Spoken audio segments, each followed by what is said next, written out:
Hey guys, it's Alfie, back again with another video, joined by the sister once again, and today we're gonna be ranking MCU Phase 2. So let's get into it.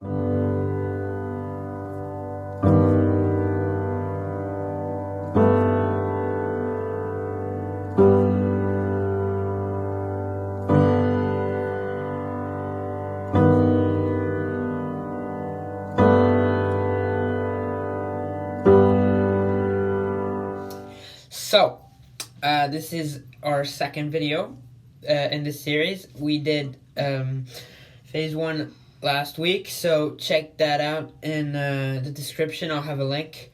So we're gonna start. We got 6 movies. This time we're gonna try to go a little bit faster because we dragged a bit last time. But coming in at number 6 for me is Thor: The Dark World. Thor: The Dark World. Okay. Thor: The Dark World is considered by many the weakest MCU film. I still think it's pretty alright. Like, it's not super bad. I just think it's pretty mediocre. There are some stuff I like about it, like Loki. He's really good in it. But apart from that, apart from Chris Hemsworth and Tom Hiddleston, the acting overall is kind of bad, and the villain is really bland. So this one's not my favorite. How about you? Well, I really like it because it has some nice characters and it's pretty funny compared to the first one, and overall it's not that bad, but it's not my favorite. Yeah, it's not the best, but it's not awful, you know. It's still probably my least favorite MCU movie, but I still think it's alright. Coming in at number 5, I have Age of Ultron. How about you? Yeah, I also have Age of Ultron. I guess it's not bad, but still, it's not great compared to the other Avengers movies. Yeah, I have a bit of a bias for Age of Ultron because it was the first MCU film I ever saw in a theater. I think it was hers too. We went to see it. I remember in the theater being like, Quicksilver, no! It was so wasted in there, but WandaVision Episode 5. Age of Ultron is still pretty good. I don't hate it. I think it's a solid movie. You know, it's fun when you watch it, but it feels like the middle movie. It feels like it sets up a lot of things for the future of the MCU, like Civil War and Infinity War, but it doesn't do a lot. The interactions between the characters are still fun, but it's not the best. Yeah.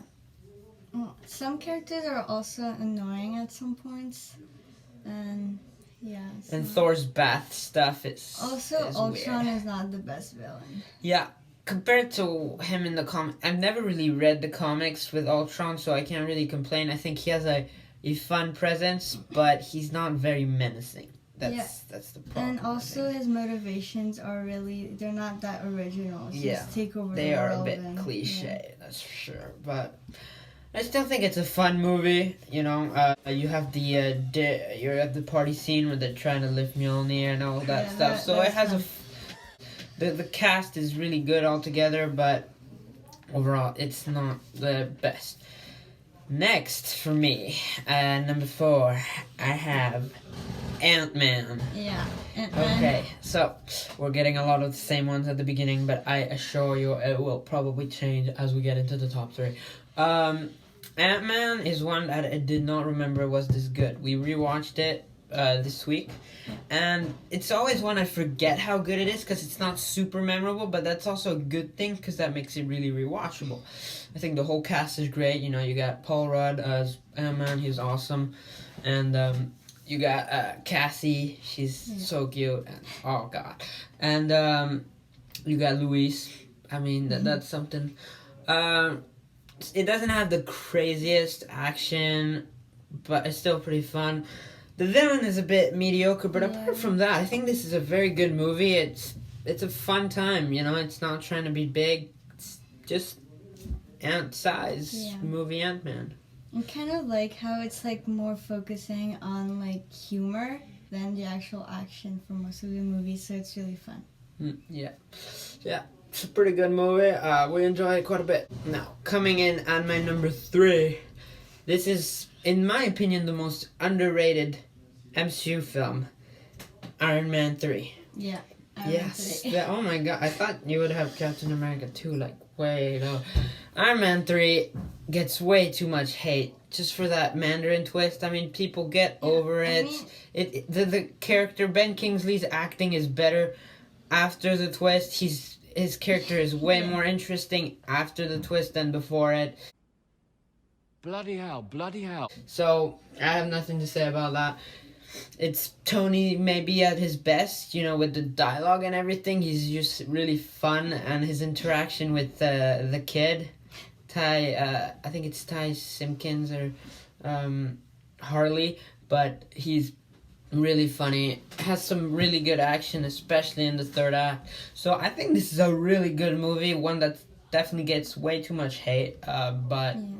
Yeah. I mean, I really like the Mandarin twist because it's really unexpected, and the Mandarin becomes like a really funny character later on.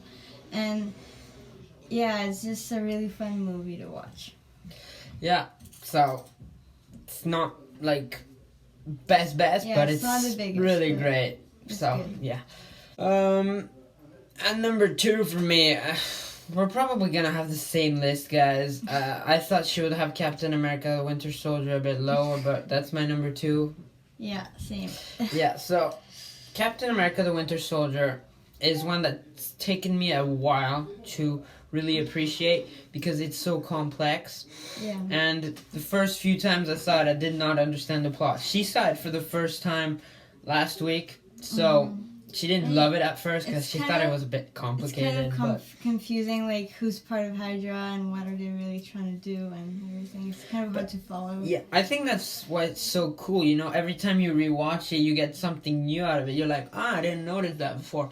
Plus, there's a lot of callbacks to this movie in Endgame, and especially the elevator scene. Yeah, that's probably like one of the best action scenes. The action in this movie is fantastic. Yeah. I really like the third act with Bucky. It's emotional. Some people don't like it, but personally I think it's the emotional core of the movie. Yeah. And Cap is just awesome in this movie. This might be his best film. So yeah, I love Winter Soldier. It's just a great film. So yeah, do you have anything to add?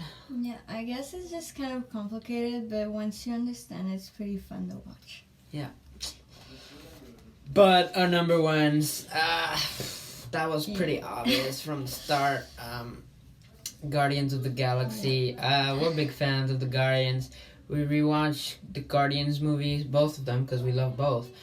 We rewatch them every couple of months, at least once a year, but usually it gets to twice, 3 times, especially with the quarantine. We're watching them a lot. The first Guardian is awesome. Yeah. It's just such a heartwarming movie about these misfits that come together to form a family. It just hits me right there. The soundtrack is amazing. It plays in our house every day, pretty much. So yeah, I really like Guardians. It doesn't have the craziest action or, the best cinematography because the movie isn't super good looking. But it's one that has some amazing characters and some really touching moments. So, Guardians of the Galaxy comes in at number 1 for us. Okay, well, I think Guardians of the Galaxy is kind of like unexpected at moments, and it has like a really fun theme with the soundtrack and everything, so it's really fun. Yeah. So that's our ranking, guys. Tell us how would you rank them in the comments down below. Would you have Iron Man 3 lower or would you have Ant-Man higher? Tell us all that stuff in the comments below. This video is much shorter than the other one, so hopefully it works a bit better. But thank you guys so much for watching, and I'll see you later. Bye-bye.